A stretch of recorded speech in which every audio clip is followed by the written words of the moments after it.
Eric Soderstrom, the booking agent, came over to us and he said, "Hey guys, I'm going to put you guys on the Sub Pop Party show coming up, playing first." He goes, "And I just want to see what happens."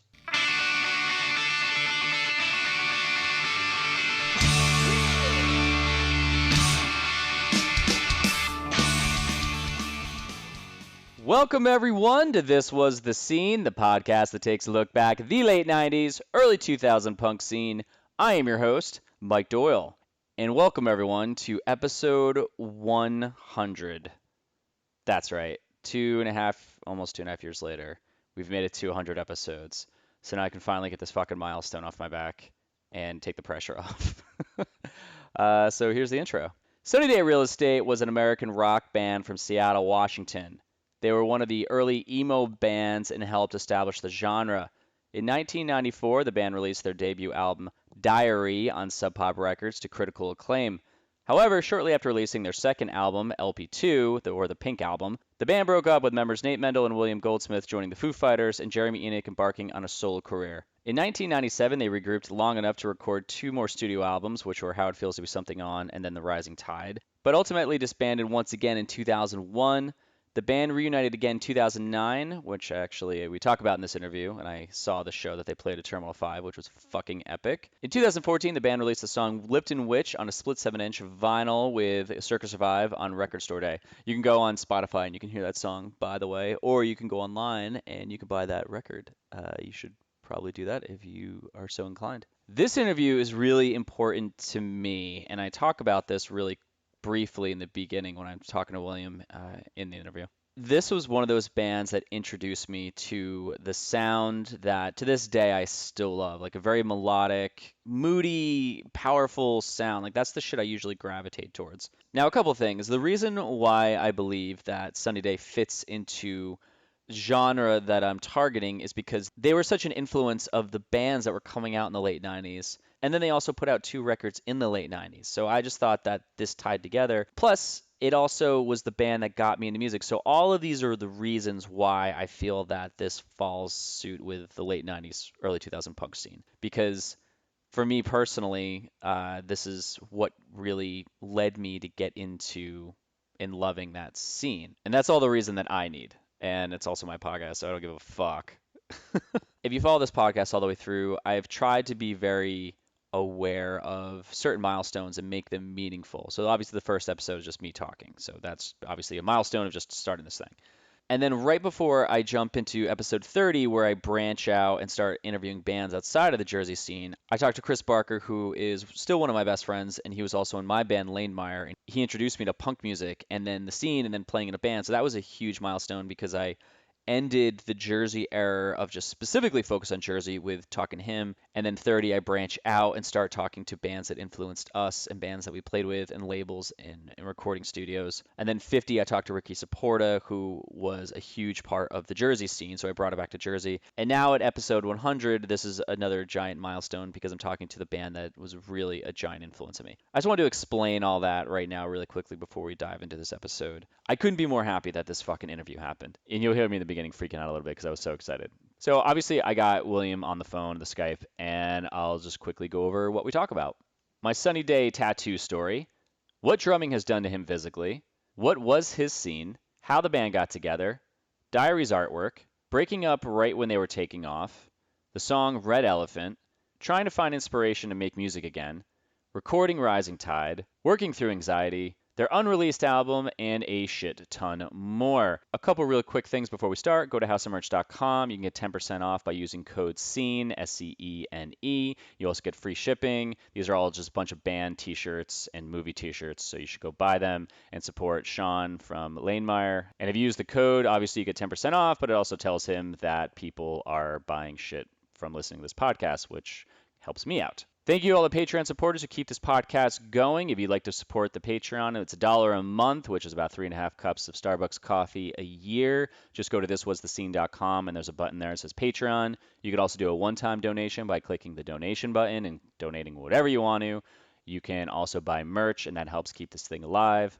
And someone asked me the other day if they could give more than $1 a month, And I said, if you can actually adjust the settings in Patreon. So I just figured I'd let everybody know that in case they wanted to do that. And if you don't want to support the podcast financially, that's okay as well. Feel free to subscribe, leave a review, and share this with anyone who would love some punk rock or emo nostalgia.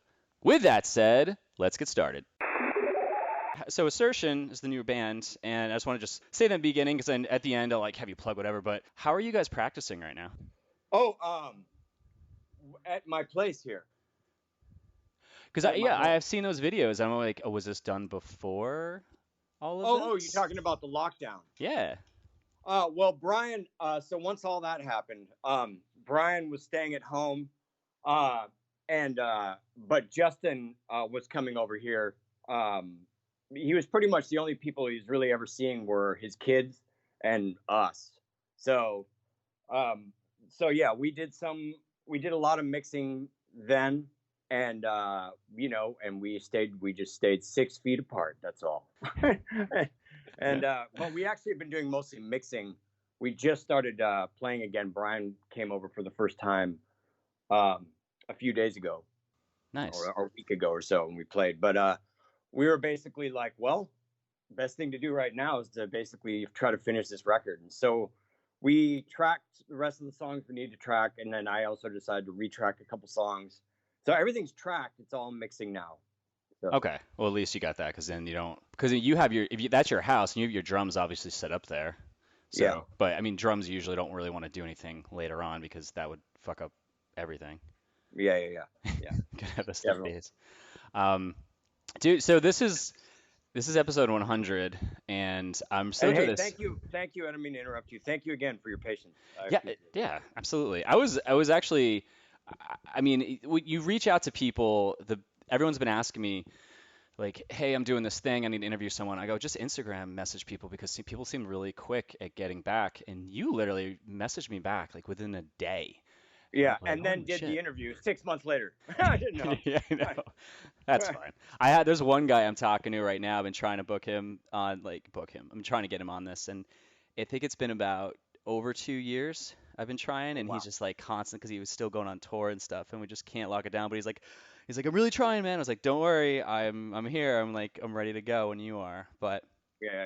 But this one, so each like milestone, I guess, has been, I've accidentally made it into something that meant something really, like, to me. Like, I mean, the first episode's a milestone because you're launching it, so that's just me talking. But then, like, the episode, there's one before I start talking to bands that influenced us outside of New Jersey, because this whole thing started about the late 90s, basically Jersey punk scene. Sure. And right before I think I went to episode 30, where I broke out, but I interviewed my best friend. We were in a band together, and he's the reason I got into music. So it's like, that was a big milestone. And then 50 was like this guy, Ricky, who used to do a lot of shows in Jersey.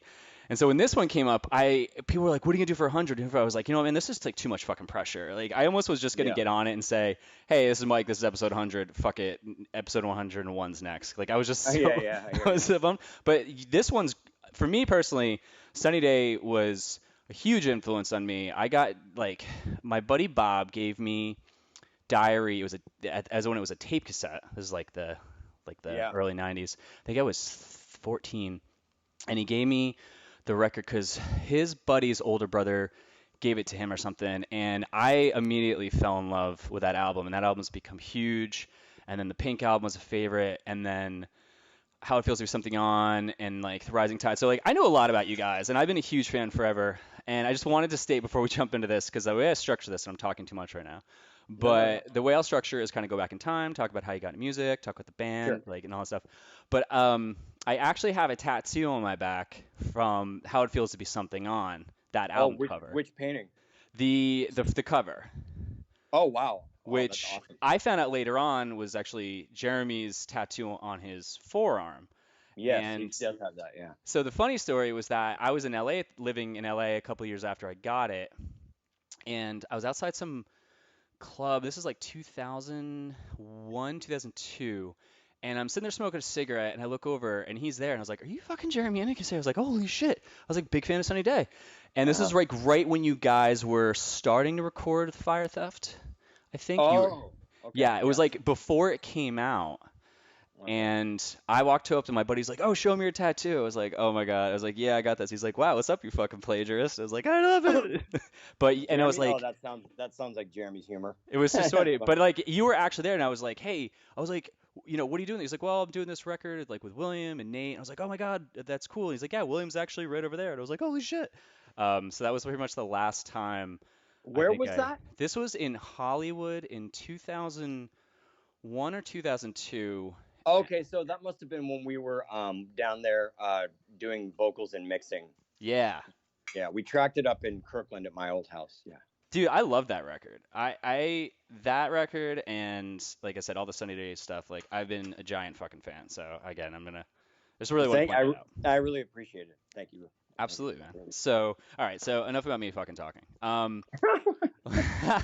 So I want to go back in That's what we're time. supposed to do. We're supposed to talk, right? Yeah. Yeah, but everyone's like, we want to hear this guy talk, not the fucking host of the show, which I totally get. All right. But yeah, so like I said, to structure it and kind of go back in time, super casual, just any cool stories come up, great. But yeah, like kind of like go back in time because your whole scene, you guys like when you guys broke in and people, well, when I heard of you guys, actually it was afterwards, but I mean this was like during the grunge era. And like then it transformed into like the punk and emo and all that shit. And you guys obviously stayed with that even though you weren't a band, but then got back together in '98 for a minute.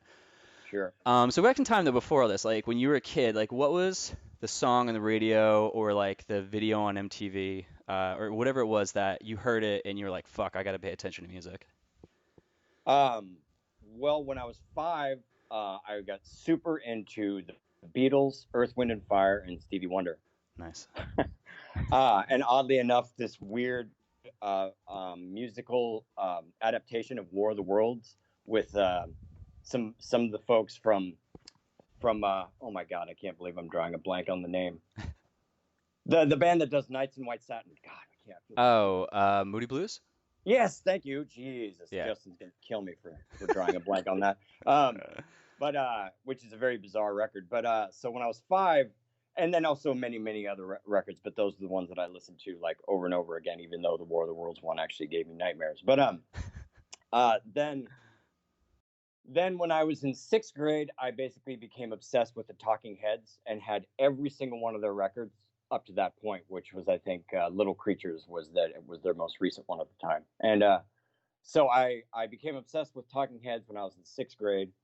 And then when so I guess I was 11. So then when I was 13 and in 8th grade, my brother, Brian, sat me down and played me Permanent Waves by Rush, Quadrophenia by The Who, what else? Led Zeppelin, Elvis Costello, Emerson, Lake and Palmer, Pink Floyd, on and on and on. And so it was those records. He sat me down and took me on this journey.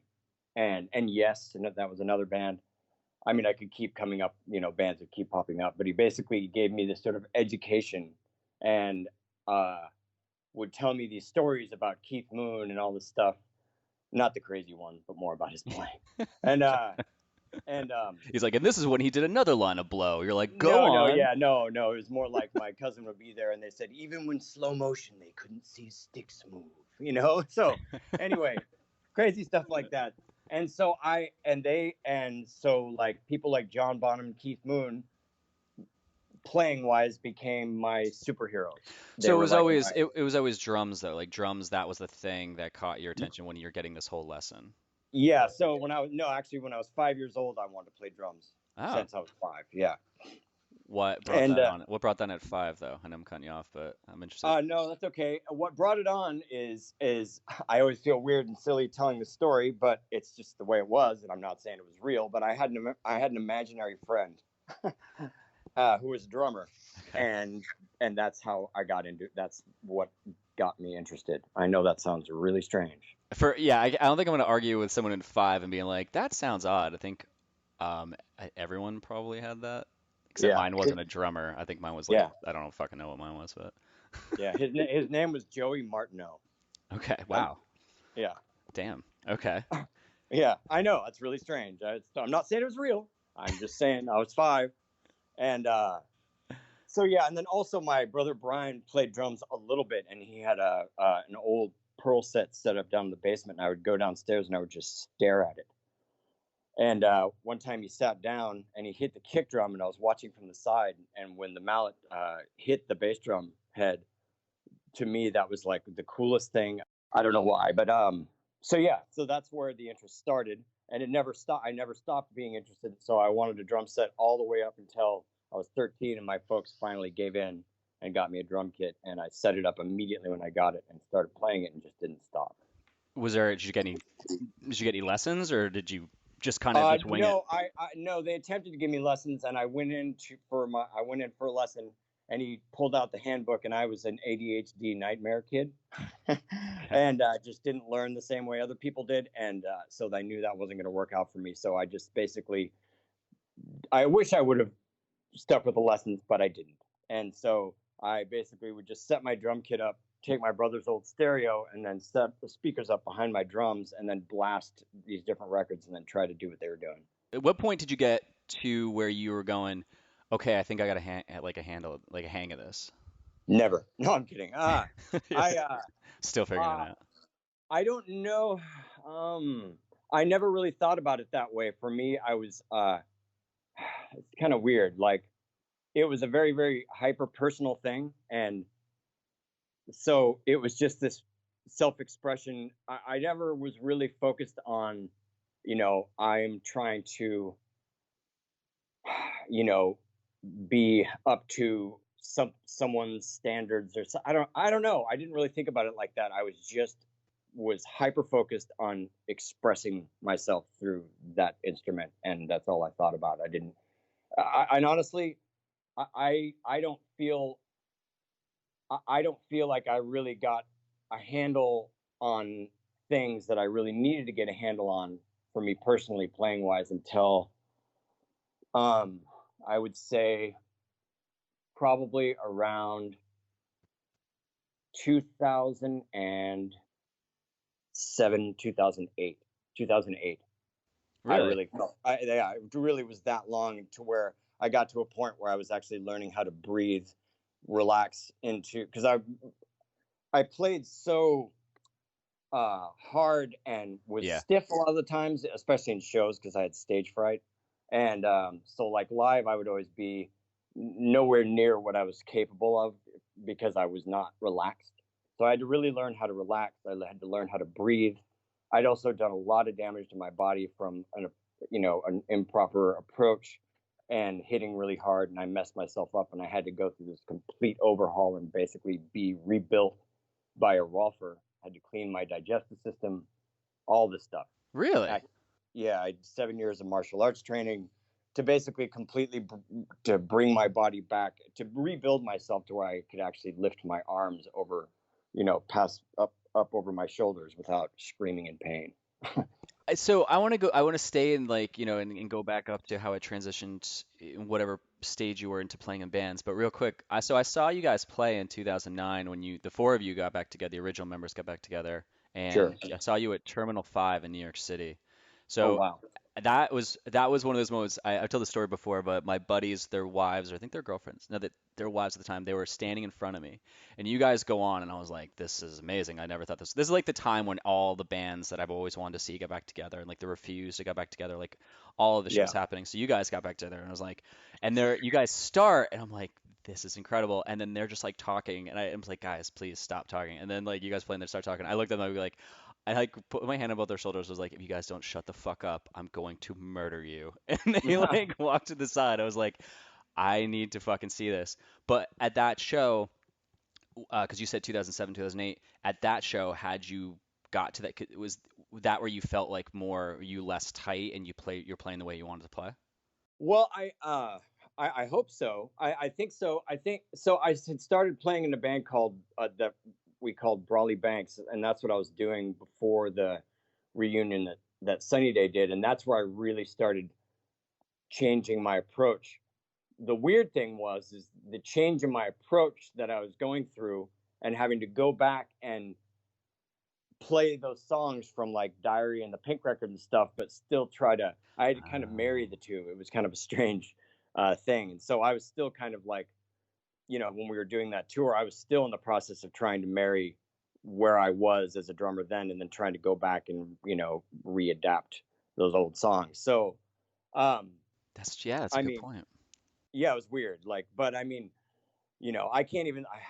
I have a hard time listening to some of those earlier records just because I can hear my, my just the there. I just wasn't focused enough on Pocket. I can tell I wasn't relaxed. I could hear how nervous I am. You know what I mean? That kind of a Wow. thing.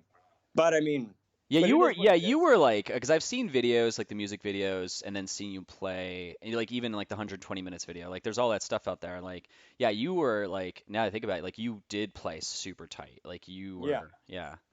definitely. So like going back to all right, you getting into music, you're playing drums. Like, how old were you when? Because usually I'll ask people the question because this is focused on like the late '90s, early 2000s. But you guys are relevant at the time because you guys were a band that influenced so many fucking bands at that time. But your And we had scene. no idea that we did. Well, and At the that's time. why that's another thing why I was thinking of I'll probably like mesh it together later on my thoughts on that, but that's really another reason I wanted to talk too because I know that you guys probably were missing that and this whole thing is happening outside of that, which I'm sure many people have told you stories about many fucking times in interviews or just like probably seeing you, but like. The scene that I grew up in was the late '90s scene, but the scene you grew up in, because you were in Seattle at this time, right? Yep. And then so you grew up in that era when, from what I saw when I was younger, when like the grunge era was coming up, right? Was that like your scene? No, no. So Okay. yeah, that was going on, but we were a part of a punk rock scene that was completely separate and disconnected from that. No shit. Okay. Tell me about that. Like, were you in that scene first, or did you get in that scene because you started playing in a band? Yeah, no, basically that scene existed, and um, I was playing in a band called the 13 at that time when I was in high school with my friend John Adkins, who is in many other bands, Hush Harbor, 764 Hero, um, etc. And I had met Jeremy when he was 14 and I was 16, and we actually jammed together the first time we met a little bit, and then a couple of years later, when I think it was when Jeremy was 16, I think, and he was just turning 16. I was maybe almost about to be 18, and he joined this hardcore band, this punk rock band, and asked me if I wanted to play drums, and I tried it out, and I said yes, and then I did it, and then that's when we started playing shows, and I was basically introduced to this whole scene that existed that I had no idea, I was not even aware of. So that's yeah, and so that was the way we basically started going out and playing, and and then I met and became friends with all these different people in this punk rock scene, and joined this other band called Positive Greed. Went on my first tour when I got when it got out of high school, climbed into the van and went on tour with Born Against, Downcast, Oh wow. and Anti Schism. What was it like touring back then? Because I mean, obviously now everyone has a video and a recorder in their fucking pocket and can talk to anybody at any point in time. Like, just for and I have a good idea of what it was like for my time because this is before social media and shit. But like, what did it look like when you guys were doing that and you're relying on payphones or phones or whatever the fuck it was to communicate like your next show? Yeah, crammed in a van, and just trying to get to the next show, and having direct, we Rick Guerra and Mike Hudson. I think they had a pretty good handle on. I think they booked it. I think Mike Hudson booked it, and they had a pretty good handle on what they were doing and the directions and everything. And so we managed to get to each show, but I don't remember if we ever had to stop and use a payphone. But yeah, we do. Yeah, no cell phones, nothing like that. Just no video game, no nothing. Just being silly in the van, and entertaining ourselves with our own humor. So So, okay, so then like how did you transition into like how'd you go from that and then when was the conversation when it was like you and Jeremy were like, "Hey, let's try this new thing." well, so Jeremy and I were playing in that punk rock band, Reason for Hate. I had graduated high school. I had joined Positive Greed. Reason for Hate broke up, and then we got back together. So then I was playing in Reason for Hate, Positive Greed. Then I started another band with Kevin Bird and Cassandra Millspaw Kevin Bird was in Anti-Schism, and we were called the Igloo Sect. So I was doing those 3 bands. And then Dan Horner and Nate Mendel started coming over to the house that I was living at with Rick Guerra, Mike Hudson. There was, quite a couple people from Positive Greed, Greg Williamson. And it was like the Positive Greed house, essentially. Yeah. And Nate and Dan lived together a few blocks away. And they started coming over to the house, and I didn't know it at the time, but the reason why they started coming over to the house all the time is because they found out I lived there, and they had heard the demo tape Positive Greed did, and they said, we should get that drummer. So they started coming over and asking me to go and hang out and go on walks, and I was like, why are these guys wanting to talk to me? So they take me on a walk, and then they go, so how do you feel about playing drums in another band? I was like, oh, sure. So, and Nate was in had been in Guyan's Lap. He was in Christ on a Crutch at the time. Dan Horner had played in Resolution and Payne's Gray. And so, yeah. And I was already, respected them as players and stuff and the bands that they were doing. So I was like, totally. So I 18-year-old, hyperactive fool joined a 4th band. And so I was having on an average of 2 to 3 practices a night. And Jesus. And yeah, and we're just going and going. And so then we started that band. And then, but that was not with Jeremy. That was completely separate. And then Jeremy moved to Spokane. Reason for Hate broke up. And then Jeremy moved back from Spokane, and we started hanging out. And he actually, he showed Dan and Nate and I already heard all the songs. He'd been sitting in his room since he was 13, coming up with these songs that were his little secret in his room with his 4-track that were just amazing. Some of those songs exist today out there that have been recorded that he wrote when he was a kid. And so I was always blown away. I was always like, wow, this weird, powerful, beautiful secret. This music is amazing. And but it was his little secret thing. And then Dan and Nate and I had a issue where basically we wrote a whole bunch of songs that were all instrumental, and we were going to try to find a singer. Couldn't find one. We were from a punk rock scene where basically there was not really singing, it was just screaming. Yeah. But we were trying to do an experiment in writing music that was a little bit more elaborate storytelling, I guess you want to say. Okay. And so we were working on these songs that were instrumental, couldn't find a singer. So then we just said, screw it. Well, we've always had people that scream, so we'll just do this music and Dan will scream with this music. And we just settled, We had no aspirations, or we weren't trying to be like, we're going to make it, because that just didn't exist in your mind, because, you're part of this punk rock scene. You were doing music to do it for the sake of doing it, to express yourself, period. That's all. There was no pot of gold at the other side of a rainbow. There was just honest self-expression. That's it. And that was enough. That was the most important thing. Was this the Thief Steal Me a Peach? Because I've heard of that, and I think, wasn't that the name of the band first when Dan was singing? Yes. Okay. So yeah, it gets very complicated. So so fun.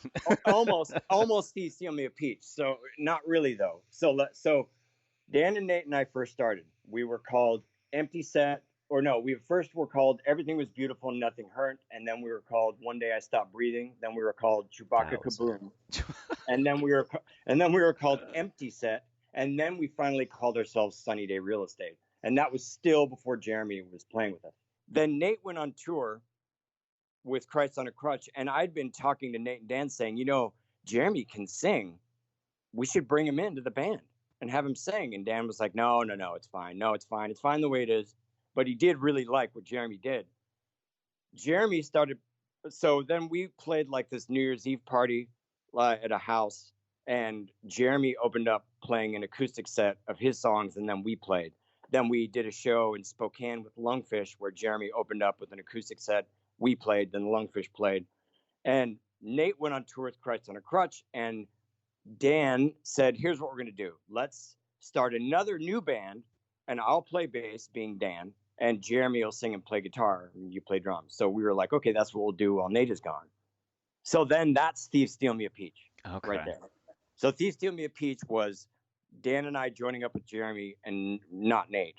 And so we were called Thief Steal Me a Peach. We wrote like, I don't know, we wrote like, I think 6 songs with the 3 of us. Played, so all ages shows were basically illegal at that time because of this teen dance ordinance. And then Curtis Pitts, a friend of ours, basically, went to bat and fought to be able to get an all ages show set up at a place called the Oddfellows Hall in Seattle. And so we played that show with Rain Like the Sound of Trains, which had Dougie Bird from Beefeater and Pete Kramiak from Verbal Assault, who's a really, really, really good friend of mine and great human being, and Chikung, a band called Chikung. Okay. So we played that, and Hush Harbor played. So we played that show, and Nate got back from tour, and we basically showed Nate the songs we had written with Jeremy, and Nate was like, well, that's better than our other songs because we have there's a singer. So what do we do? And we're like, well, let's dump the 46 songs that we wrote before Jeremy, and then we'll start over with these 6 new songs that we have written with Jeremy. Play what, you can basically do what Dan did on bass or do your own adaptation of it. Dan will move to second guitar, and Nate will play bass. So this might be a dumb question, but just because you said 46 and 47 and 48 are 2 songs that I know from record, does that have anything to do with those songs on Diary? Yeah.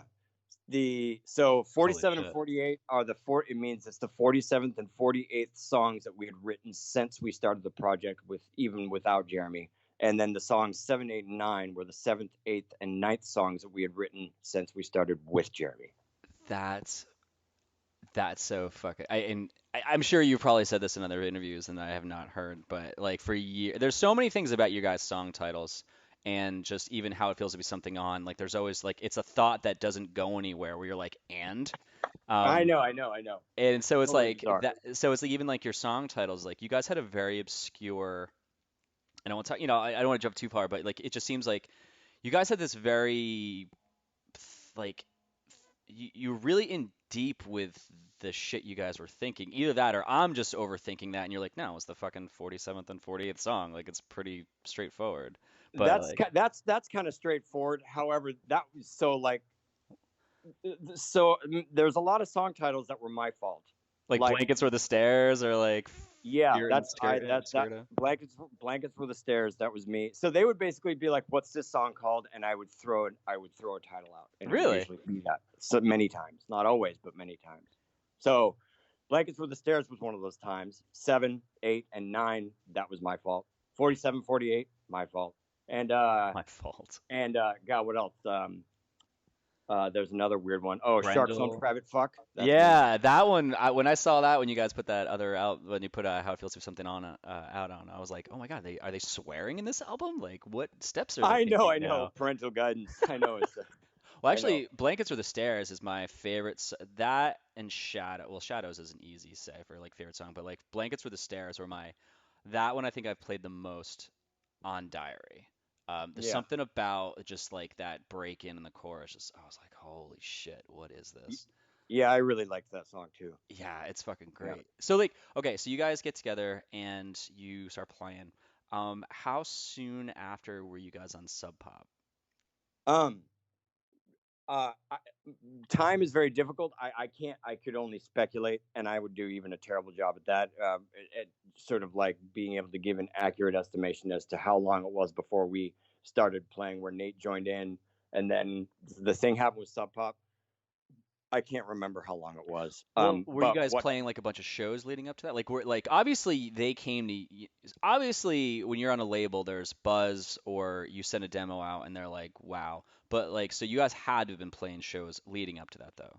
So yeah, none of that was going on because the whole grunge scene thing was happening. The only way to be able to get a show at like the Off Ramp or whatever, or the Crocodile or different places, you had to kind of know someone that was involved in that scene, and we didn't. So anytime we would call to try to get a show, they would just hang up on us. So And so that one all ages show at the Oddfellows Hall was a cool thing, but it didn't mean that there were all ages shows all of a sudden popping up all over the place again. So we were still essentially stuck in the basement, and then this band called Engine Kid with Yeah. Brian Kraft, Greg Anderson, and Jade Devitt. They were going to play a show at the Crocodile with a band called Skirt, and they couldn't play it. And so Greg said to Eric Soderstrom, the guy who books the Crocodile, he said, "Hey, there's this other band called Sunny Day Real Estate. You should throw them on the bill." And so he did. And so it was just by some accident that we got that show at the Crocodile. And so we went, we set up, we played the show. The Eric Soderstrom, the booking agent, came over to us and he said, "Hey guys, I'm going to put you guys on the Sub Pop Party show coming up, playing first." Holy shit. He goes, "And I just want to see what happens." And we're like, "Okay." And he goes, "Would you be into doing that?" And I was like, "Sure." We were like, "Sure." So time came. We played that show. There was one person in the audience. It was early. Nobody had gotten there yet. So there was one person, from what I remember, standing there watching us. And it was Jonathan Poneman, who ran Sub Pop Records. And I think Eric went up to Jonathan and said, "Just check out this first band." So he specifically went in to check us out. We got done playing, and Jonathan Poneman walked up to us and said, "Hey, you guys want to make a record?" And we started laughing. And we were like, "Yeah, okay, whatever." And he goes, "No, I'm serious." We didn't know who he was. And he goes, "I'm Jonathan from Sub Pop. Do you guys want to make a record?" And we were like, "Oh, yeah, sure. Yeah, okay, sure." Holy shit. Yeah, it was totally bizarre. Totally bizarre. It was all just like fluke after fluke after fluke. So really, so leading up to that first show where you guys were like spotted, and the guy's like, "Yo, you should go and do this Sub Pop show." How tight were you guys? Like, were you practicing a lot? Like, did you feel? Oh yeah, we that's all we were doing. We would practice. We just played and played and played and practiced and practiced and practiced. That's all we did. Were you guys becoming like tight friends during that too? Like, could you guys like play and then talk and like, go out and like just bullshit about life or whatever? Yeah, no, it was basically like being in a gang. That's just so fucking dope. Um, like, and at that point, so you were graduated, you had graduated high school. Then Jeremy was still in high school at this point, or he was out? He stopped going to high school, and he just high school was getting in the way of him playing music, so he just decided to just say the hell with it. And so, so so he just sort of like moved high school to the side and just moved forward with life. And I barely graduated high school, but I don't even know how they let me graduate. But and it was more from a lack of participation and perhaps a little bit of a learning disability. But that aside, Jeremy, wait, shit, what was the question? Oh yeah, I was just like, no, like just where you guys were in time. So you were out of high school. He had Yeah. just left high school. So I'm trying to think about just like your ages. You guys, so you're like you between 19 and like So I was 21, 22. I was turning 19 and he was 17, I think, when we started Sunny Day. Yeah. So when you guys were practicing, like did you guys kind of have like a huddle at some point and be like, yo, we got something here. Like we should try to make this into something, or was it just we have nothing else to do, this is super fun, let's just keep getting together and practicing as much as possible? It was more like you know, it was more like this personal thing where, we were creating this music and we were like, not saying it was good, but just for us personally, we were kind of blown away by the fact that we were able to like work and keep working and working at this thing and eventually come up with this thing, this like a painting, all these different paintings. We were like, wow, we made that up. That's so cool. It makes sense because you guys put so much thought, and it sounds like just in the songs, obviously in the songs themselves, and then the title. Sure, there was sometimes it was like just a weird name, but there it all made sense. So like even in Diary, I mean, Diary's artwork is to this day, like people have tattoos of this shit all over their body. Yeah, Like, have you ever heard that's of? that's Chris Thompson. Yeah, Yeah, like I think I tried to find out who, because he did. Is that's a he, right? I'm sorry, I'm just making. yeah, Okay. he did So How It Feels too. yeah, and he did How It Feels, which artwork was fucking awesome as well. It seems like you said, like you were creating this painting, which made sense because visually you guys did that, and then sonically, I hate that fucking term, but you guys did Yeah, that as well. So going into record Diary, like what was, were all the songs flushed out, or were you writing in the studio? We had already had like basic all the songs we had already written, and we just needed to go and record them. And Chris Thompson also lived with us, so that was during a period of time where Jeremy, Nate, Dan, and I were all living together in one house. Um, and Chris Thompson, the guy who did the artwork for Diary, he also lived in that house. And so we asked him to do a painting for each one of the songs. So all that artwork is literally a painting. Yeah, they're full size. Some of those paintings are huge. I actually have the one with the paper airplanes for How It Feels hanging on my wall. I'm looking at it right now. That's fucking awesome. That was And like then one of my favorite the ones. Every Shining Time You Arrive painting with the deer with the mechanical legs. I've got that one too. But, So like so as you guys were recording this, did you say, "Hey man, we're gonna need some artwork. Can you just make up some? Can you just paint some stuff?" And he was like, "Yeah." yeah. Well, I know that it was Chris and Dan did the most communicating about it, and I don't know what that communication was or how Dan would be able to tell you how in depth Dan went they went as far as like, but Chris just basically would come up with something. Basically Chris would listen to the song and come up with the painting and be like, "This is what I came up with from the song." Do you know? I'm not gonna go through every single one of them, but the cover, like, what song was he listening to when he came up with that? I have no idea. I have no. I don't remember. I Okay. don't even know if that one was specifically for a song, but I mean more like, like from what I remember, he would like listen to the songs and then come up with a painting for this song, that song. I think, but Okay. I could be misremembering. You'd have to check with him. Actually, I'm gonna see him probably in a couple months, I think, because he's a tattoo artist and my wife wanted a tattoo that he started on her to be finished. So I'll ask him and I'll get back to Yes, you. please do that. Sure That'd be thing. fucking great. So you go and record, and then at this time, when you're recording, were you still playing shows, or were you just in the studio for X amount of time, and then you started playing more shows?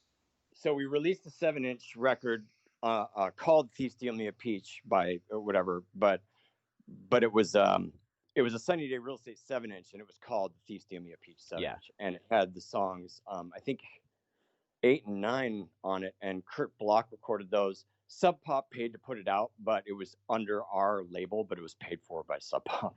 And and then we put that out. We went on tour. We went on tour with the Dirt Fishermen, 30 Odd Six. God, who else? We did a bunch of touring before we recorded that record.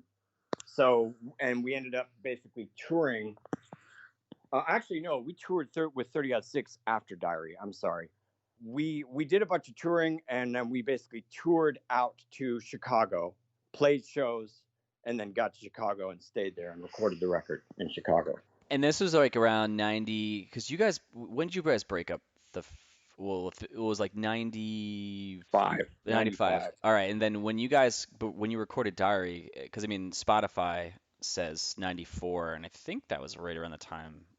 Was it 94? I mean, I can go on Wikipedia and shit like that, but Honestly, man, for me, my brain, and as far as time is concerned, I struggle. But I'm pretty sure we started Sunny Day in late '92, I think, but I could be wrong. I mean, did you guys, when you were on tour, did you have people coming up to you like, yo, this is something different? No, Did you think it was no, something different? I don't know. I mean, I don't know. I couldn't really ever look at it like that. It was we were more just like, I mean, there was usually on average of like maybe 2 to 5 people there at every show, if that. Wow. So basically we were just touring and touring and touring, playing to no one. And that's just the way that it was. Did you? And Yeah, go on. sorry, no, go ahead. No, I mean, it's so amazing to just, I've talked to bands before where they were doing their thing and like no one's really paying attention and all of a sudden they stop and then everyone's like, "Oh shit." And then they pay attention and then you're like, "What the fuck?" Like, where were you then? Well, I mean, well, in all fairness, I mean, how could I mean, I know where they were. I mean, how could have been? There's no way. I mean, you only hear about it when you hear about it, and the only way that people heard about it was us going out and. But honestly, man, what really made it possible for people to hear about it, it was when the record finally came out on Sub Pop, and Sub Pop at that time, if something came out on Sub Pop, people went, I'll take a listen. That has a lot to do with it. Sub Pop was very frustrated though because we refused to do any interviews, and press was, a big part of promotion. But we didn't do interviews. So I've heard that, yeah, there's always that rumor, and I've seen interviews where you've answered this, and like I try to like really, and I'm sure there's a lot of questions I've asked you here that you've answered like a million times. And I have heard like the whole you guys wouldn't tour in California because like Dan didn't want to, I've read that Correct. before, and I'm sure you're asked, but I am just gonna fucking ask it. Like, what did you guys have like some kind of punk rock thing going on where you're like, yeah, we're just let the music speak for itself and that's all we're gonna say, or were you guys like, That's basically what it was. you weren't Yeah. like, this is just they're so boring and we're answering. No, it was more like, anything that we have to say is being said already through the music that's being created collectively. Damn, you guys are really artsy dudes.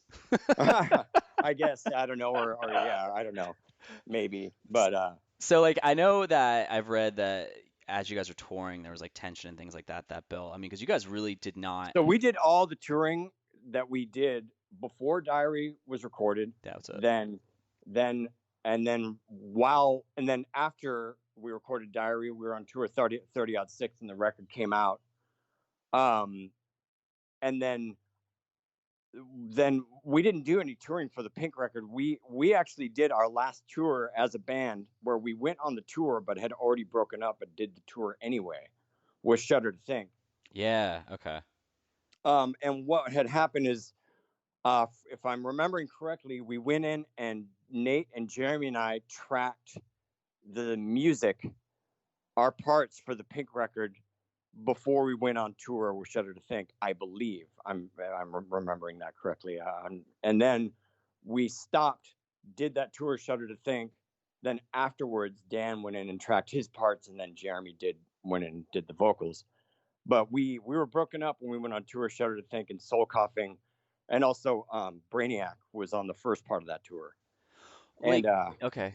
so go ahead. What like just as just did you guys just realize that being on tour because you guys live together and you're buds and then you go because I know it's like because I've been on tour like my band we went on tour like I think like 7 or 8 times and we had an inner turmoil and we weren't even like really getting anywhere and this is like 98 to 9 to 2000 so it's like I know what it's like to live in a van I know what it's like to get on people's people to get on your fucking nerves Mm-hmm. and so it's like but you guys and I think sometimes when bands they are seeing they're showing up and there's 50 people, 100 people, it's like, okay, like this is makes us feel there's less tension. We're not like trying so hard and this isn't working. But it sounds like when you guys are on the road, um, you know, you're showing up and it's not really working out the same way, which can cause tension, right? Like, Well, is that part of it?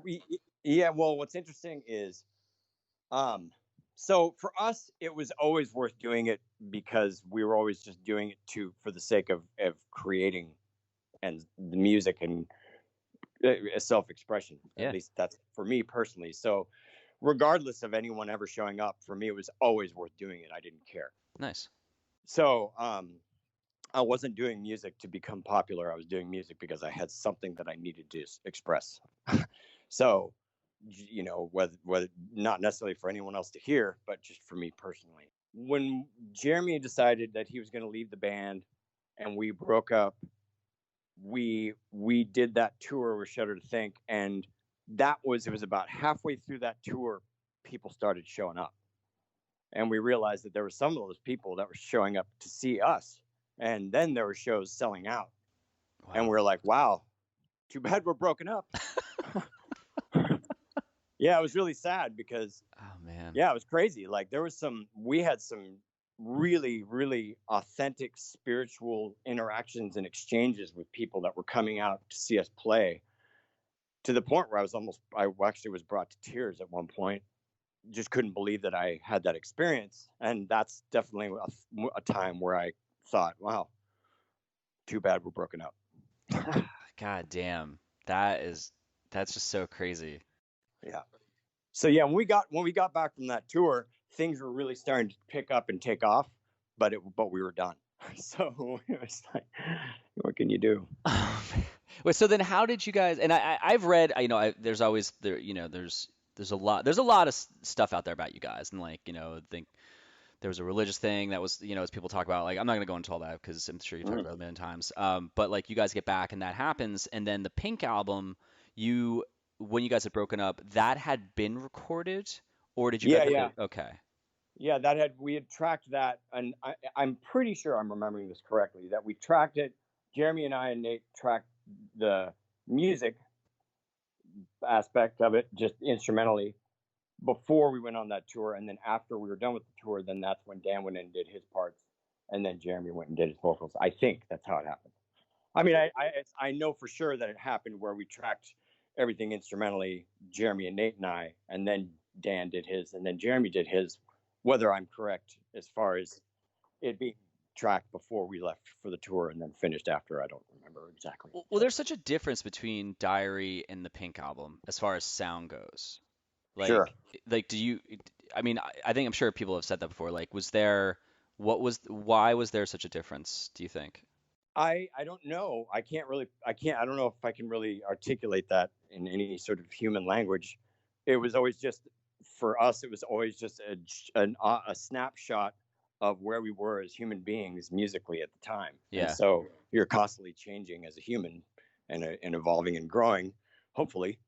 And so that's what happens. That comes out through the music, I guess, as time goes on.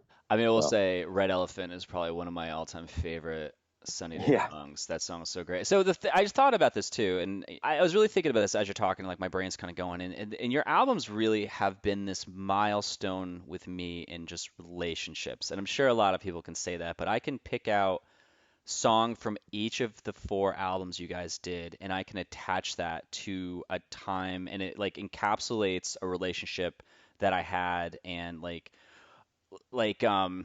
let's say Painful. That sounds so painful. I mean, well, that's the thing is like, because like growing up, I mean, I was so, hard on my sleeve and all that stuff, and I was like so emotional with like, I hear you. Stuff. And it's like Shadows is one of those songs where it's like, if I think about sometimes, it reminds me of like my first relationship, and then like Blankets or the Stairs, I attached it to that, and then Red Elephant was a huge one to that same relationship. Actually, this is all from the same relationship. Days Were Golden. I mean, like, Jesus Christ. That song, because that would be like when we're sitting in a car, like, just from my perspective, this is like me just like expressing this, but like that was like the summer, us hanging in a car, just basically like stars are out, and the two of us just like young love, just like talking and like just like being in a relationship. But the soundtrack in the background was like your guys' songs, and it's just so it's like I just had to express that because they were such huge songs for me, and I think a lot of people felt that. So yeah, Red Elephant was one of those. It's just like a long way to say that song kicks ass. Yeah, because the drum part's so fucking dope in that song. Like, how did you think about that? What like the fill and like the chorus for that? Like, did that just like was that something you'd been like dicking around with, or in the moment you're like, oh wait a minute, that just randomly happened? Yeah, I was definitely, when we were working on a lot of those songs, I was definitely trying to.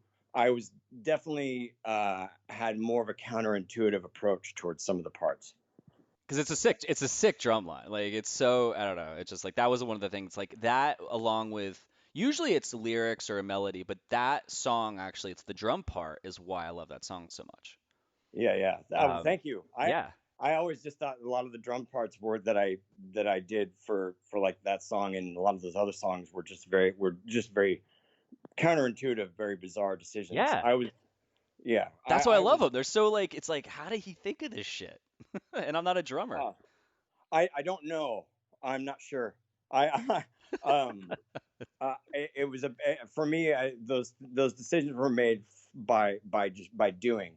Yeah, I mean, I know that I could probably try to figure out a way to explain how that all came about, but I don't think I really can actually. I It was think you just just did though. I think saying that like it totally does. Like you're just like this is just the way my head speaks and my emotions speak, and then it just comes out, and it's like that's Yeah, the end result. So take yeah. it as But is. I can say that I definitely there was a conscious effort to do things that you wouldn't normally people wouldn't normally decide to do. You know, What do you mean? so. Well, like just counterintuitive drum parts, fills that kind of overlap into the next part. I don't know how to explain it, but just coming up with drum parts that were unique and original. That I was trying to do. Yeah, So I think you yeah, fucking nailed it yeah. so many I times. was listening. I was listening to a lot of Slint at that time, and Britt Walford was definitely having a huge impact on me. Although none of my playing sounds anything like him on the record, but at the same time, he was definitely, and I would say he has a very counterintuitive approach.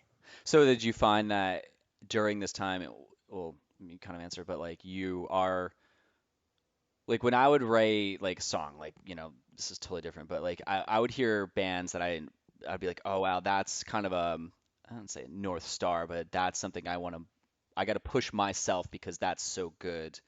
Even Sure. though I don't consider myself like what they are, but I need to have something that comes out that would impress me as much as if me hearing that right now. I hear you. Yeah, no, yeah, it's absolutely has everything to do with being inspired by stuff that you're being inspired by. You know, coming up with things because of your own personal inspiration from other people that you're listening to. Yeah. So you guys break up again 95, right?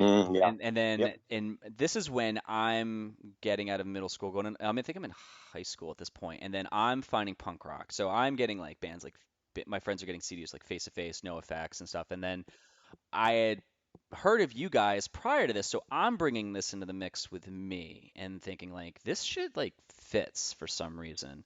And then Yeah. the emo stuff starts happening. So this is like a hard way for me to ask the question because it's like a financial thing, but like was one of the things that caught your attention after you broke up was all of a sudden because this is a time where you could still get royalty checks, right? Uh, yeah. I guess. I mean, well, how do you mean? Like, Meaning like per- okay, like you guys get points for records and stuff from albums where like at that point if you're in a band and you a certain amount of records sell, like you would get checks per month or 6 months. Like I don't know what a setup was, right? Like yeah. I'm gonna put this in a soft way. Like basically like did you guys start noticing like why are these checks just getting a little bit increased? Is that like a sign of going, wait, are these records selling right now? Um, I don't remember those checks ever really being large throughout that time. Okay. I didn't mean to like I'm not trying to dig out, but I just feel like what was like the radar going off where you're going, like, hey man, Diary is like still like that's becoming big, like in this thing that's happening around us. Um, I don't know. I didn't know that that was happening because I just, I ended up getting on a train that was very bizarre and was sort of just and yeah, I had a very bizarre, tumultuous couple, 2.5, 3 years after that, and Yeah, I do know about that. I don't want to like dig into it, so I don't, yeah, but I just wasn't. My mind was not.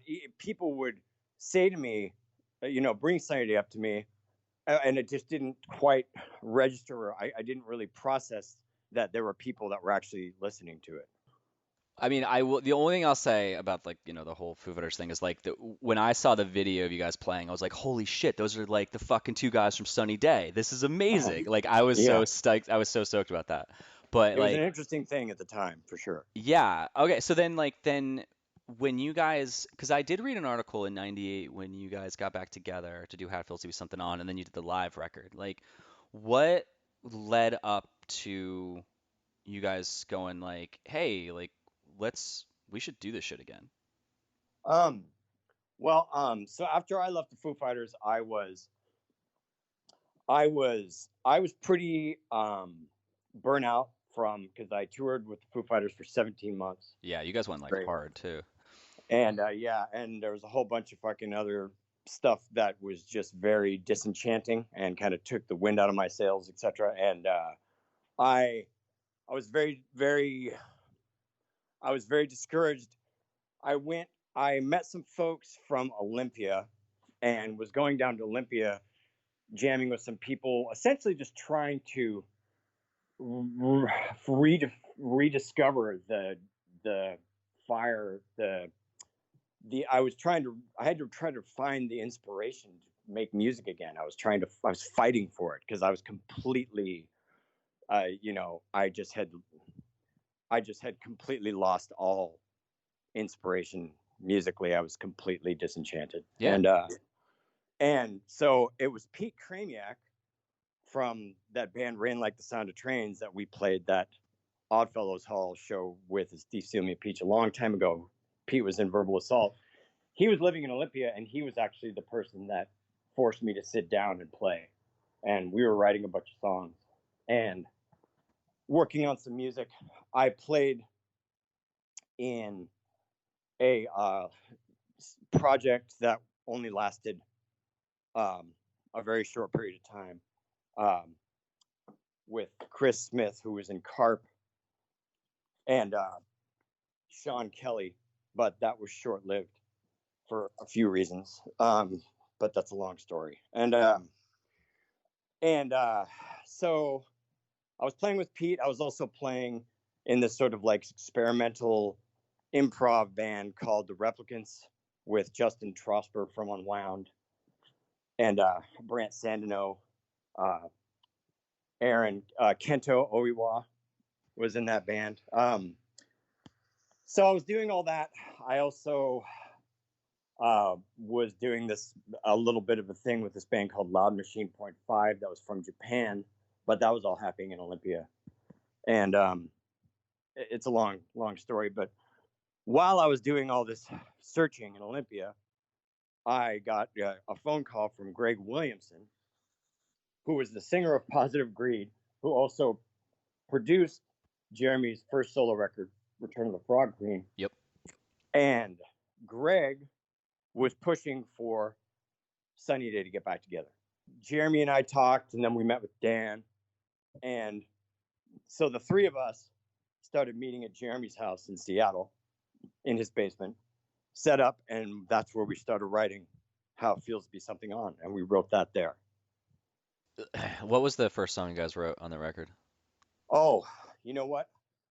I can't remember what the very first song was that we wrote. I think maybe Roses and Water, possibly. Okay. Yeah, and that song is about ice cream. There's this stuff called rosewater ice cream that we would get from this restaurant called Kabul, and we really liked it. And so I'm not saying that that's what the lyrics are all about, but that was the initial inspiration, was the ice cream. So wait, real quick, just kind of brought up something. Like, from all the records up to that point, how much did you guys all have into the lyrics? Did you guys have any input at all, or? So a lot of times what we would do is Jeremy would sing a melody and kind of just make up words on the spot. And then what we would do is we would sit down and listen back to the melody with the sort of improvisational whatever sounds and words. And we would say, that sounds like this. This sounds like you're saying this. And this sounds like you're saying that. And that's a lot of times that's how the lyrics were created. Interesting. Yeah. I see. It's rare that a band will collaborate about like the lyrics, because that's such a it wasn't personal always thing. like that, but at that time, that was the approach for sure. You guys get together. How fast did you guys write the 10 songs?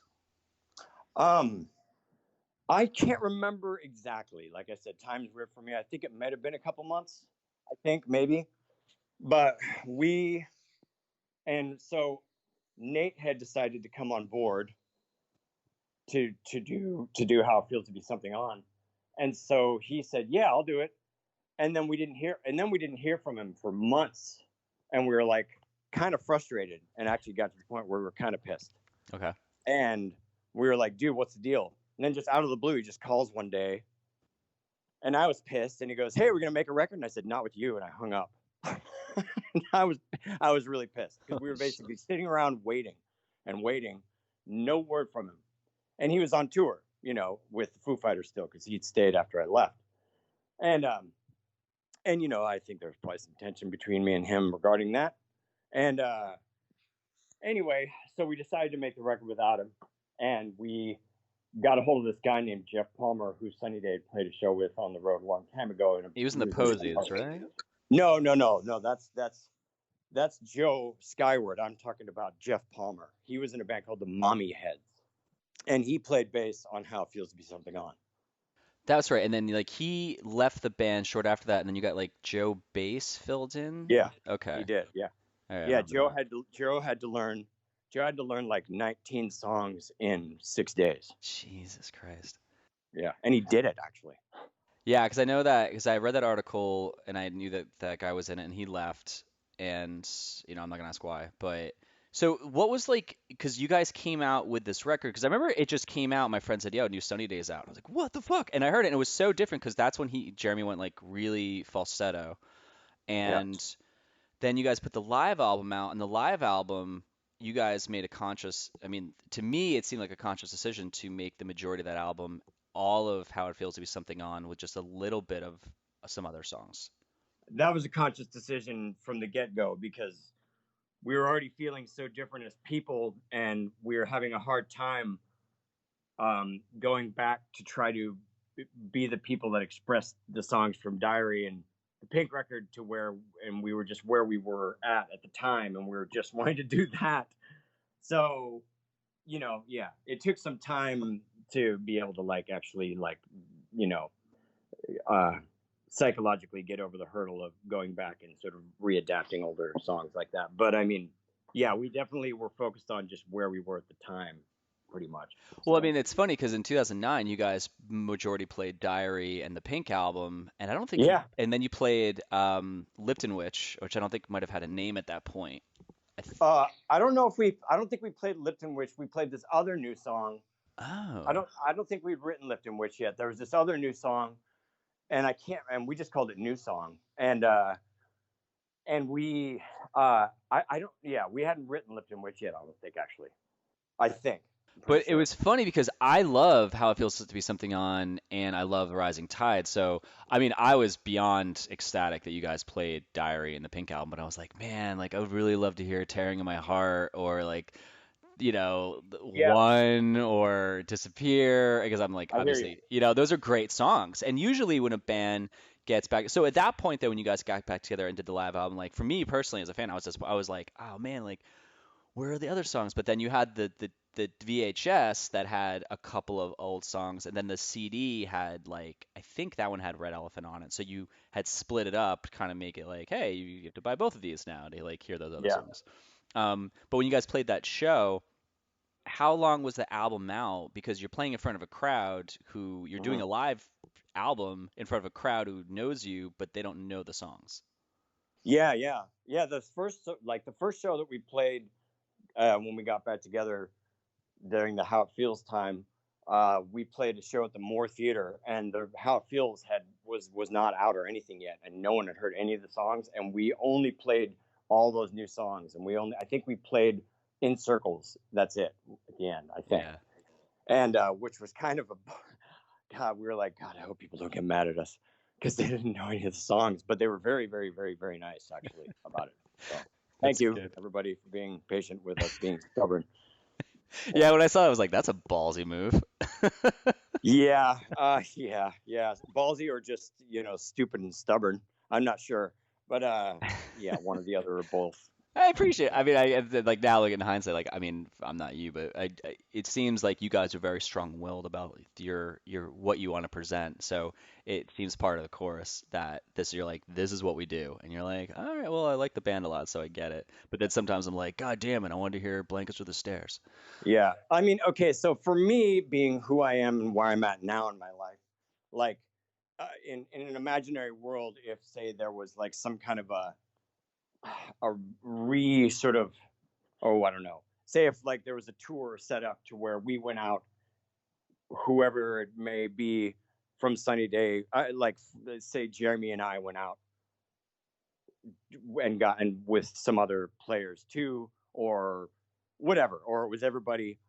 For me, in a perfect world, in a perfect imaginary world, I would be into doing a tour that was a show that was pretty long, about 2 hours or so at least, that covered everything from Diary, Pink Record, How It Feels, Rising Tide, and Fire Theft material, all presented into one show.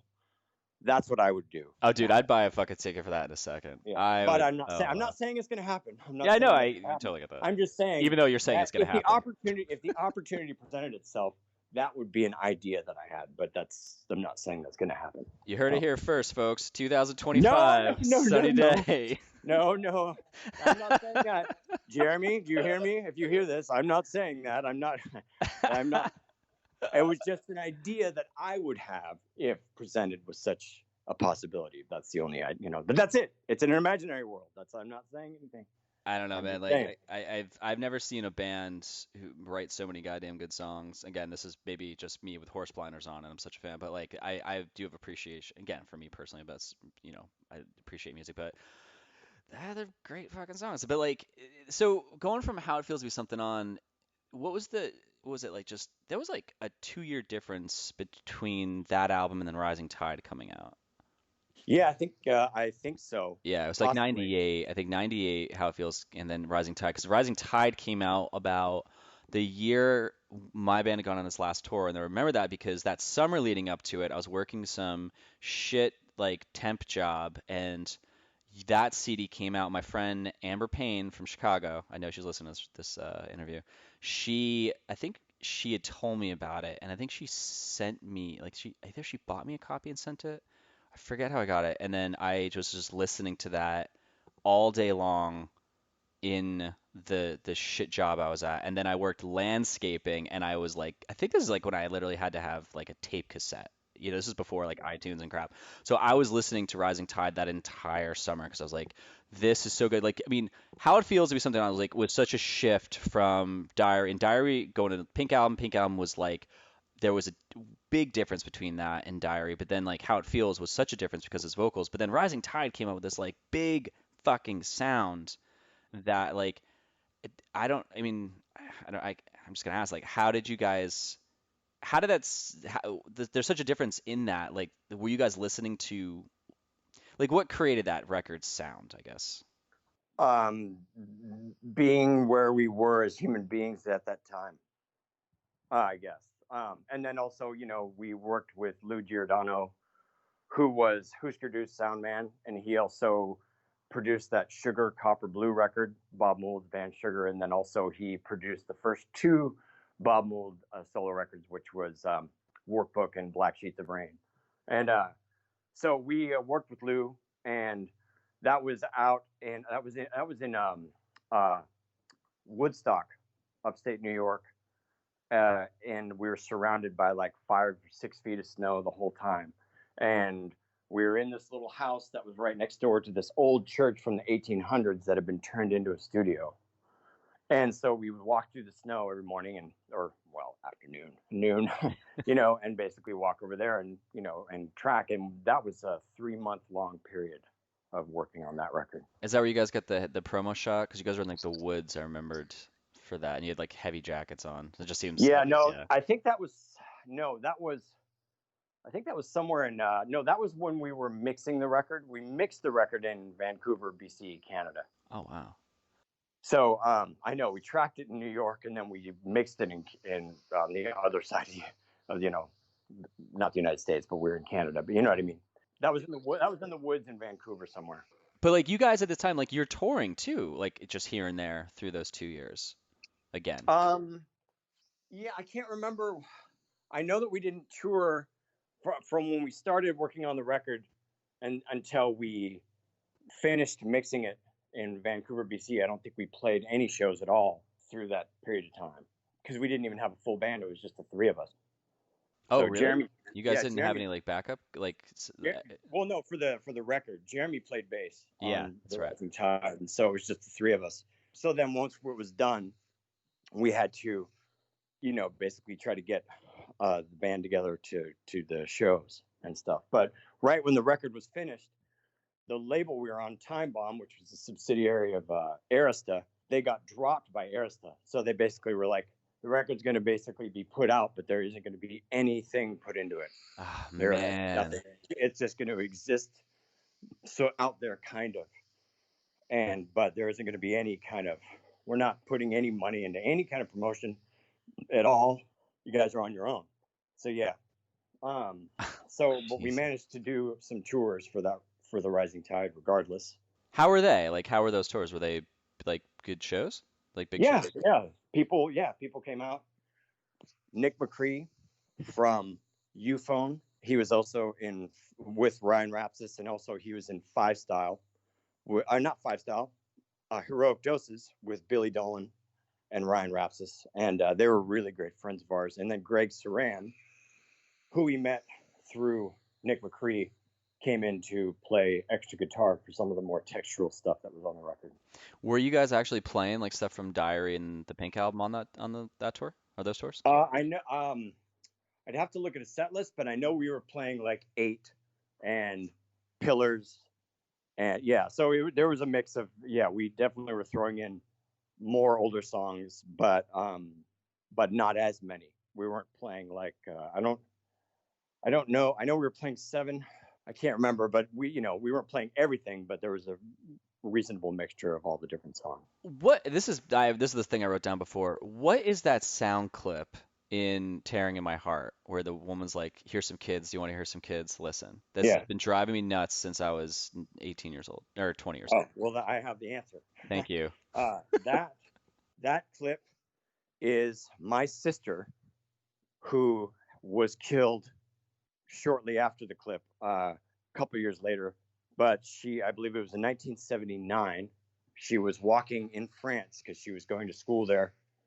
And she had a little cassette recorder. And instead of writing letters between her friends and her, they would basically send cassette tapes with recordings of their voices. So she was walking with a cassette recorder and was walking by a park in Paris, France, and said that. And we put that at the beginning. And then she was killed. She fell off a cliff a couple years later. So sorry for bringing that up, man. No, that's okay. Okay. No, that's okay. It's fine. But that's the answer. Yeah. So people wondered about that, and I'm like, it's not some weird staged, silly, stupid thing. It's very personal. So yeah. The only thing I will say is that the interview that you did in that magazine, I remember there's one part you said like you were trying to hit your drums so hard to crack the earth in half to get it back for taking her away from me. Yeah, I remember reading that, and I was like, God, everything about this band is just like incredible. Like that statement to me, I was like, that makes sense. He hits so fucking hard, but there's so much passion in like what you were doing, and I really wanted to ask that question. I was like, obviously, didn't want to bring that up, but that just seems like, wow, that's powerful, man. Damn. Yeah, but that was also part of the problem with my playing then, is there was just so much anger and frustration that was coming through my playing, and it took its toll on my body. I had to kind of like get a hold of my psyche over time and try to like reapproach how I express myself. And you said that you did, what was the first thing you did, like jujitsu or? No, there was martial arts training. It was more like Shaolin Kung Fu training, like Mo Temple system. And I did that really, really heavily for 7 years, like 7 days a week, 7 years. And Rolfing, which is where they basically break all your muscle tissue down completely. It's a very painful process, and then rebuild it. And they basically try to set your body's pattern back to where it was originally before you'd done all the damage. So it's a process of basically breaking down your muscle tissue and having it restore itself. And I also clean my digestive system with this certain kind of cleanser stuff through my friend Kwong. Drank like 12 ounces of wheatgrass a day, 4 ounces every 2 hours. Just basically trying to save my own life. I lived pretty hard, self-destructively, so I had to try to turn that around as well. So, yeah, there was a lot of stuff. So with like when you went into doing how it feels to be something on, and then Rising Tide, like, was there any kind of like, did you have any, I don't know what the word is, like, you were kind of like, I'm not sure, man, like, my body's feeling a bit fucked up right now, or that didn't even present itself until like after years No, after? my body started getting really fucked up during the time touring with the Foo Fighters. It really started. Yeah, the damage and injuries were really starting to kick in.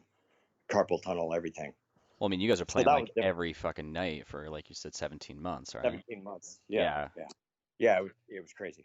So then you did feel that. So then going to those records, did you have any kind of like pushback of like, I don't know, man, like things are feeling a little weird, or you're like, oh hell yeah, this is like, I love this band, I No, gotta no, do I this. no, I definitely was physically having a lot of problems, but I did it anyway because I was like, well, she's got to fight through it.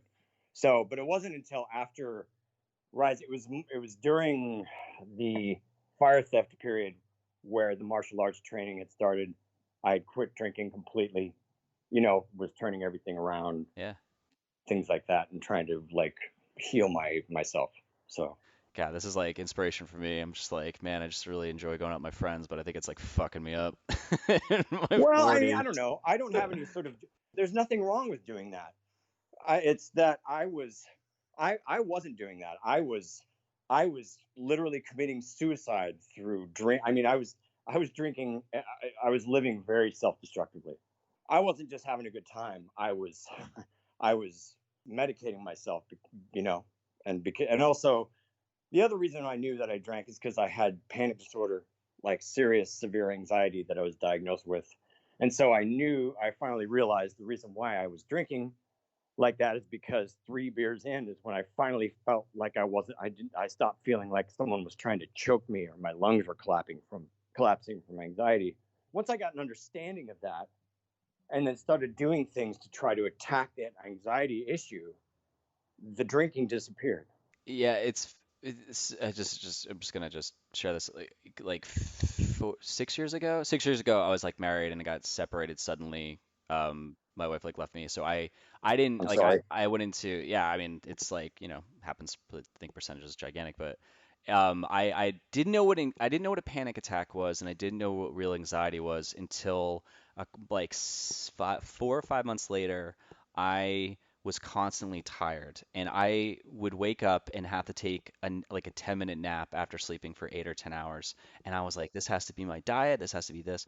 And it just turned out to be just like massive depression that I had. And I was just so like mad at that time. For over 2.5 years, like I was just constantly like that. So I I just saying that because like I know, granted, it's different phases for different people, but that shit's fucking real, man. And it's Yeah. amazing because you, in your mind, you could be like trying to tell yourself fine, but your body's like, no, like we're still doing our thing, and you really can't stop that. And you can try to do a lot of healthy stuff, but if it's like something going on that you got to work out, that is affecting physically. So yeah, Mhm. man, I know what it's like to, I don't know, just to have that shit just get fucked like that. So Yeah. No, I definitely had to like put on the brakes and be like, okay, what are some things that I can do to get a handle on this? yeah, And so, I mean, there was a lot of cognitive therapy. I mean, martial arts training of any kind, or almost any kind, or yeah, I mean, any kind, pretty much. But martial arts training is a very, very good way to help yourself in that regard as well. hmm.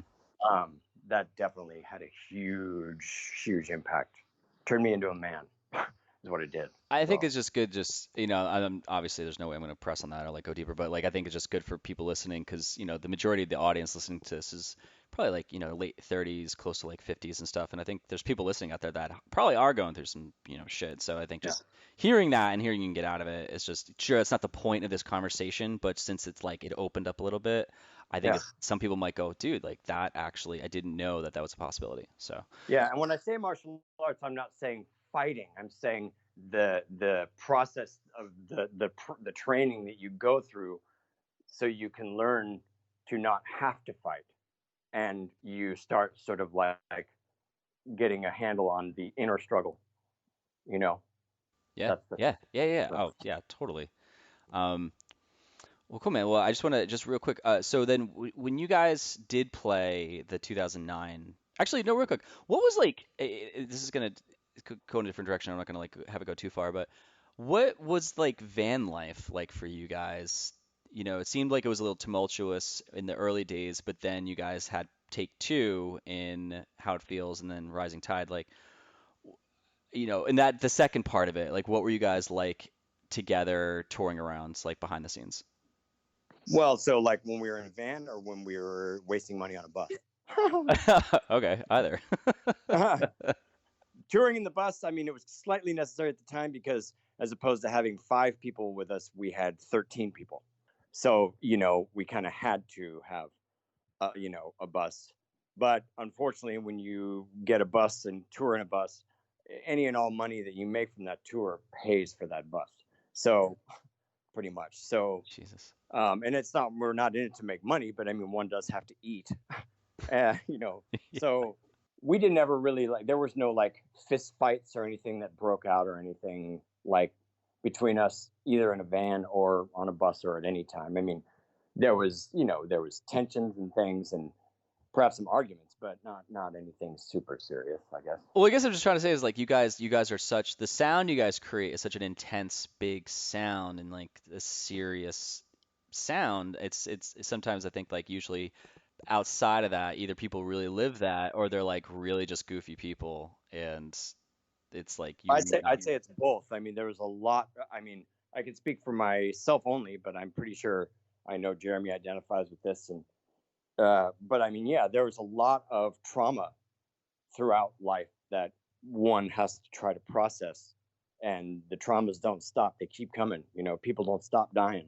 But then so along with that, there was also an extraordinarily goofy sense of humor as well. But the sense of humor was not usually what the music was expressing. It was more like the trauma.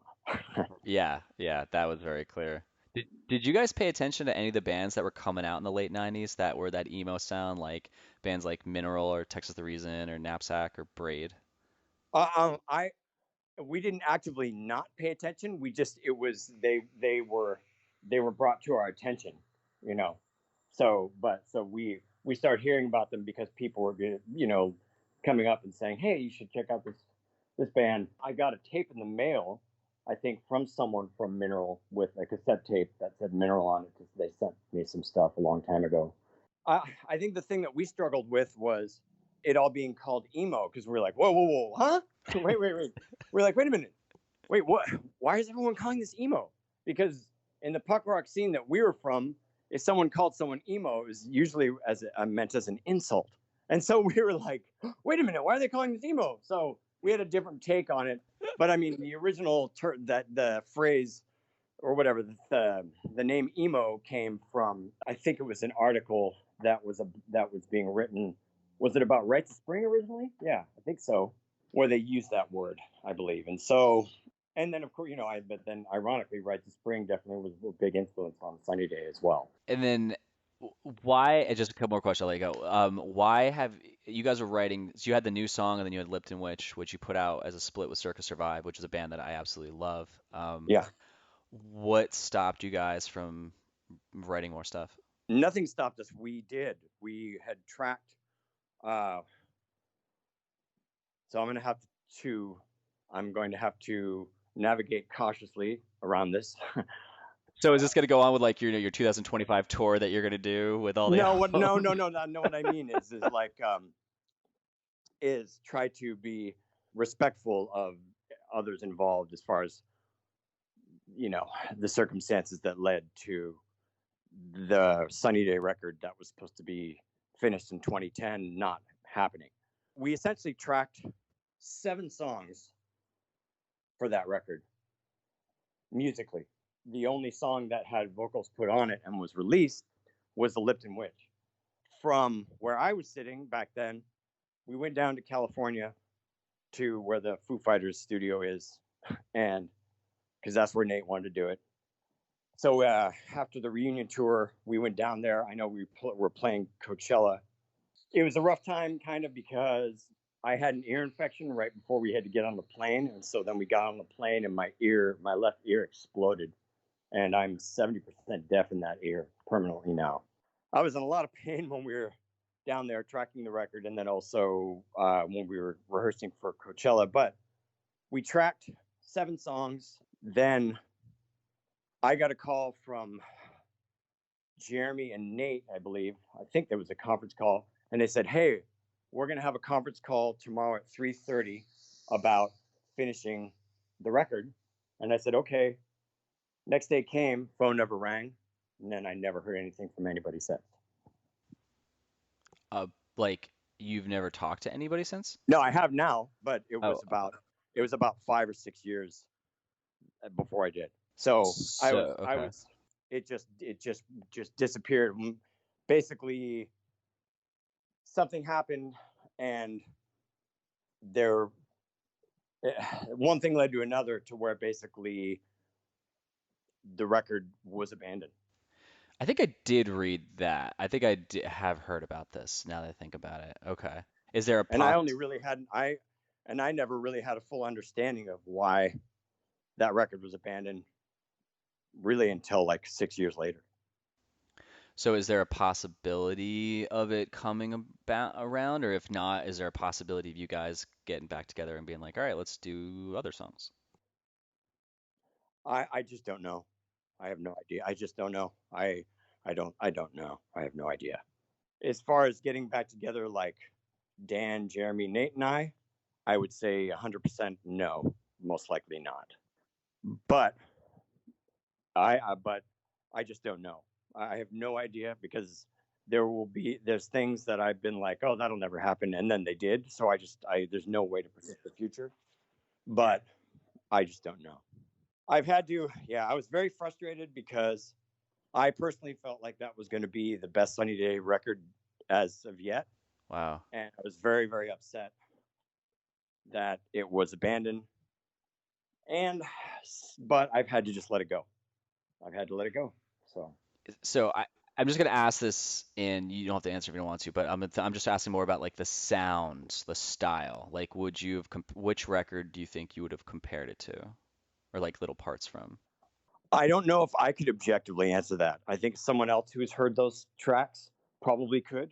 Yeah, I don't know. I'm not sure. I've heard some people compared it to have being reminiscent of earlier Sunny Day stuff, but I just don't know. Yeah. Yeah, I felt like Lipton Witch was like kind of a mix between Rising Tide, like not so big as Rising Tide, but like and kind of almost in a mix.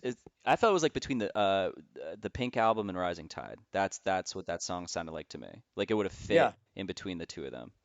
That sounds like it makes sense. Yeah, Yeah. because there was like a stripped down, just basic, just driving, just kind of like chord progressions, but then you guys having your sound on top of that. Because like Rising Tide was just like there was so much just space going on with those Yeah. songs. Like it was just like I felt that I mean I'd have to be driving without the windows down to like physically feel like the wind blowing on me, because I felt like if I was sitting in a room I was having that like experience, Yeah. because it was just so like just open. Yeah. Yeah, but well, cool, man. Um, that's pretty much. I don't know if I had anything else.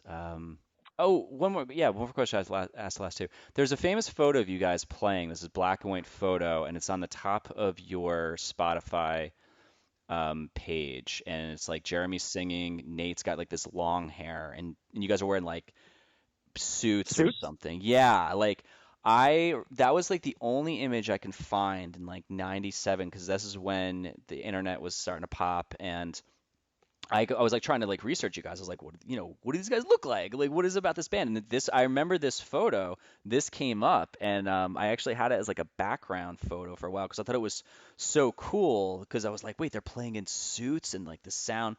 Do you know where that was taken? Do you remember? Yeah, that was at the Crocodile Cafe in Seattle. Was that the show before you guys got on Sub Pop?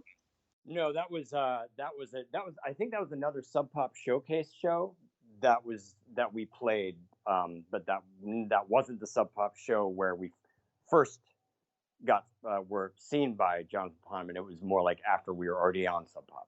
Okay. That like all these little things I've always wanted to know. I finally know. This is great. Yeah. So yeah, that would have been probably the third show at the Crocodile, maybe, yeah, that we were playing. The first one was Skirt, second one Sub Pop Party, third one another Sub Pop thing. So yeah. All right, man. Well, I'm gonna wrap this up. But this was awesome, and Yeah, thank and you. thank you again for your patience. I appreciate it, man. Thank Absolutely, you. no, thank you for doing this.